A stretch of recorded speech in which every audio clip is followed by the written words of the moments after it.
E aí, turma, tudo beleza? Vamos dando sequência aqui aos nossos estudos. Essa semana a gente está continuando dentro desse tema maior que é Grécia Antiga. A gente vai comentar um pouquinho sobre algumas características desse povo que viveu aí antes de Cristo, né? Nós já comentamos que aquela divisão que é feita para fins de estudos, para fins didáticos, né? Da Grécia Antiga. Então a gente tem o pré-homérico, homérico, arcaico, depois o período clássico, período helenístico depois, né? Que é quando predominou o império de Alexandre o Grande da Macedônia.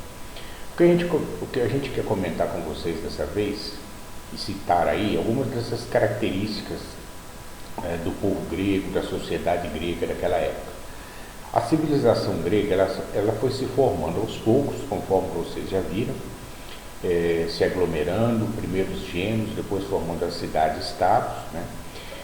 E a gente pode dizer que o período áureo, aquele ápice que foi atingido pela civilização grega, foi naquele chamado período clássico, que compreende ali o século V, século IV a.C., né? É onde a gente teve o apogeu com os aparecimentos aí dos principais filósofos da antiguidade, Sócrates, Platão, Aristóteles, né? Então a gente diz que a Grécia é o berço da filosofia, né? Como também é o berço da democracia. Foi aí em Atenas, principalmente, que a gente teve o chamado início, o berço da democracia, com aquelas práticas de assembleias ao ar livre, para se decidir o destino da comunidade, o destino da cidade, o destino daquela sociedade ateniense. Nós temos uma diferença entre as duas principais cidades-estados que reinaram naquela época, que eram maiorais. Nós temos outras cidades-estados, como Tebas, além de Atenas e de Esparta. Em Atenas predominou essa democracia, essa certa liberdade de expressão, esse poder ajudar a resolver e dar a sua opinião em resolver o que era melhor nas cidades. Eu coloquei dois conceitos aí para vocês, que a gente cita muito quando se fala em Grécia. Em Atenas, a gente tem as ágoras. O que são as ágoras? É aquele local em praça pública onde se reunia os povos, a sociedade em si, aqueles que tinham o poder de participar das assembleias, né? E ali não havia representante, você não elegia um deputado, um vereador, você poderia falar diretamente e dar a sua opinião sobre aquilo que você pensava que seria melhor para decidir os rumos que seriam tomados dentro das cidades e na administração. Assim eram as ágoras, né?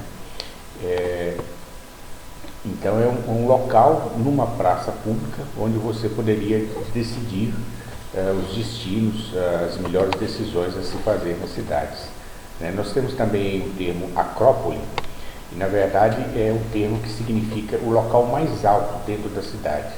Por exemplo, Atenas, você imagina a região, e o local mais alto dentro desse ambiente da cidade, onde ficavam os palácios, ficavam os templos religiosos, né? E de onde até ficavam tipo plantões de exército ateniense para resguardar, para verificar se algum invasor poderia chegar a querer invadir a cidade ou fazer algum outro tipo de mal, né? Então são esses dois termos que vocês guardem.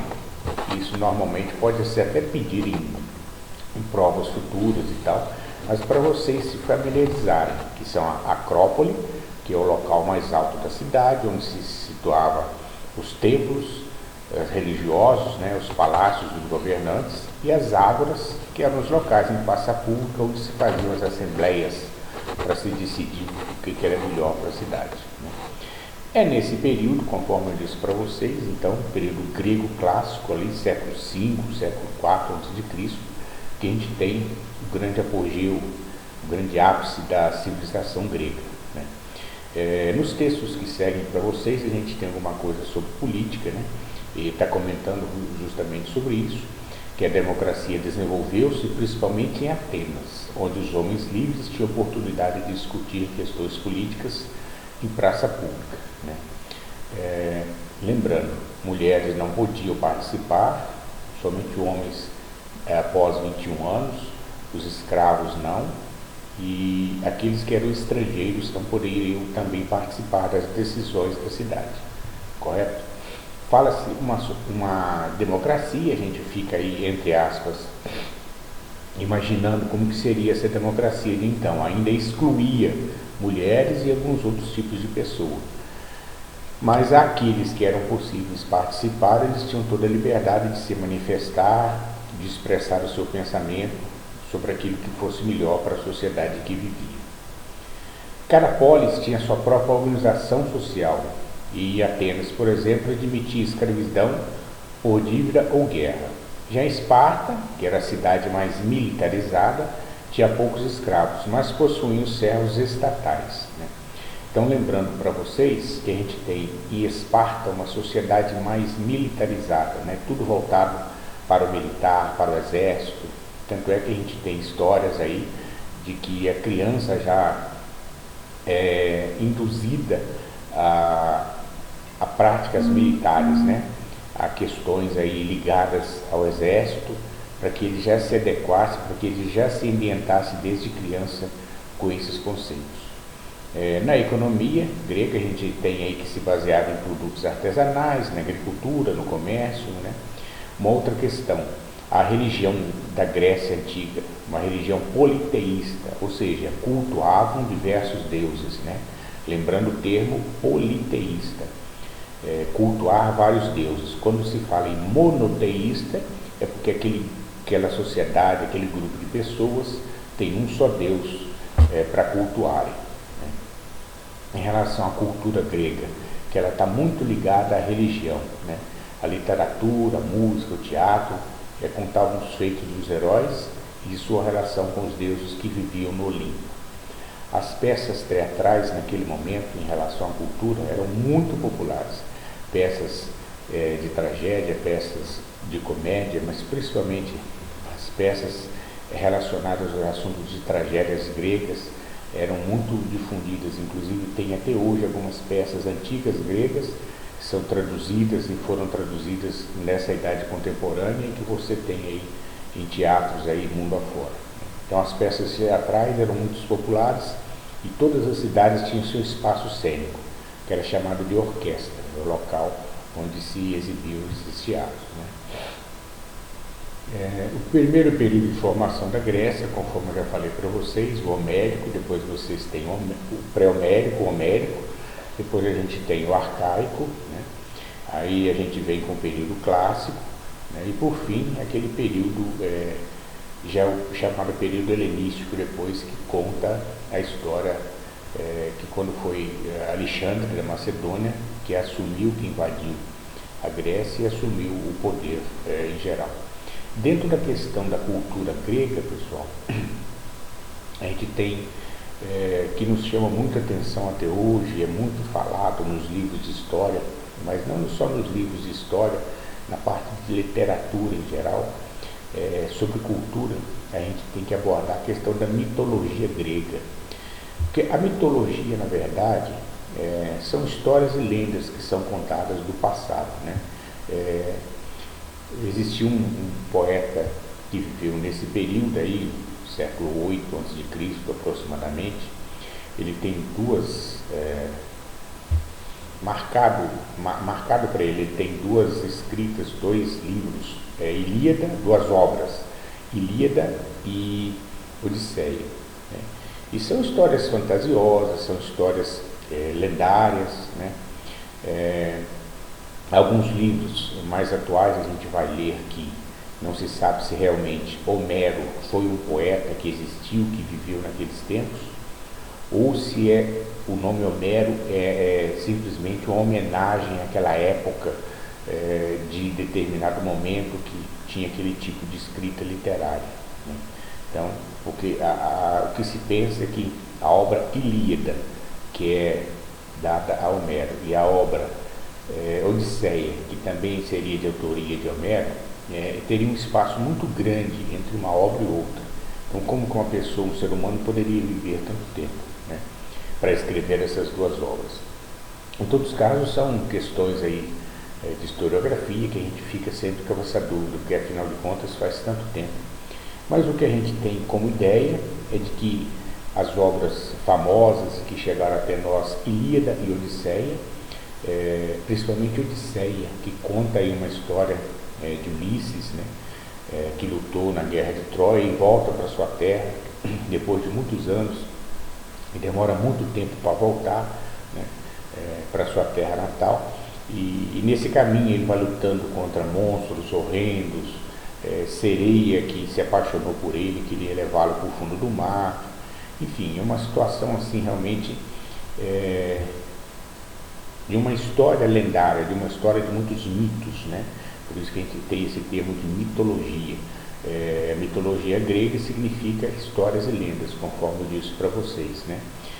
Essa é a história de vários deuses, heróis, titãs, ninfas e centauros. Esses personagens mitológicos gregos aí antigos, né?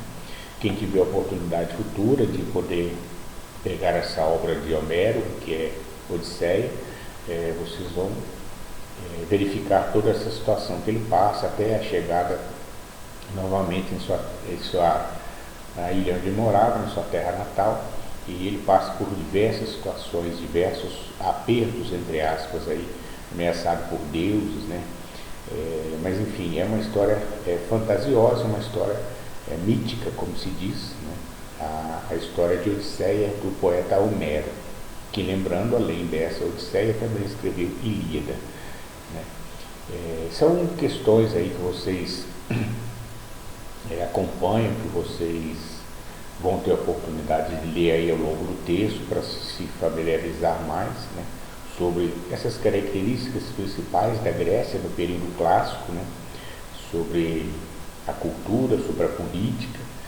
Lembrando mais uma vez, Grécia berço da democracia, Grécia berço da filosofia, né, um dos nomes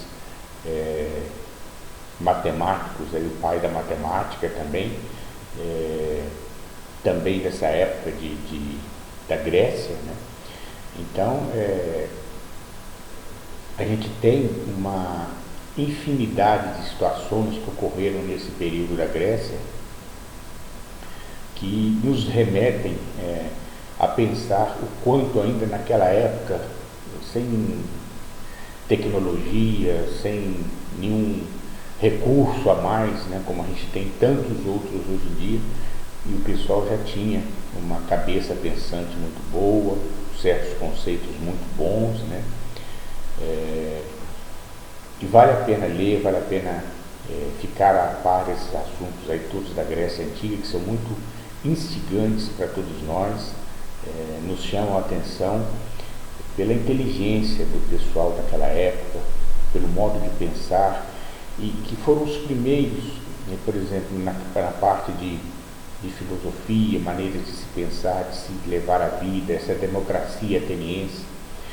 Há tanto tempo isso ocorreu e muitas coisas disso a gente até hoje resgata, a gente até hoje estuda, a gente até hoje traz para os nossos ensinamentos no dia a dia. Então isso mostra a importância de uma civilização como foi a Grécia Antiga, como a gente também teve algum legado do povo egípcio antigo que a gente estudou no passado. Pessoal, é isso daí, eu espero que vocês leiam, façam uma leitura tranquila, com calma, vocês vão conseguir assimilar bem sobre esses temas de Grécia Antiga, e tranquilamente depois eu vou responder as questões que estão no final do texto. Tudo bem, galera? Um grande abraço para vocês, eu espero vocês na próxima semana para a gente continuar nas nossas aulas. Um grande abraço, tudo de bom, fiquem bem com seus familiares e até lá. Até lá, galera. Tchau, tchau.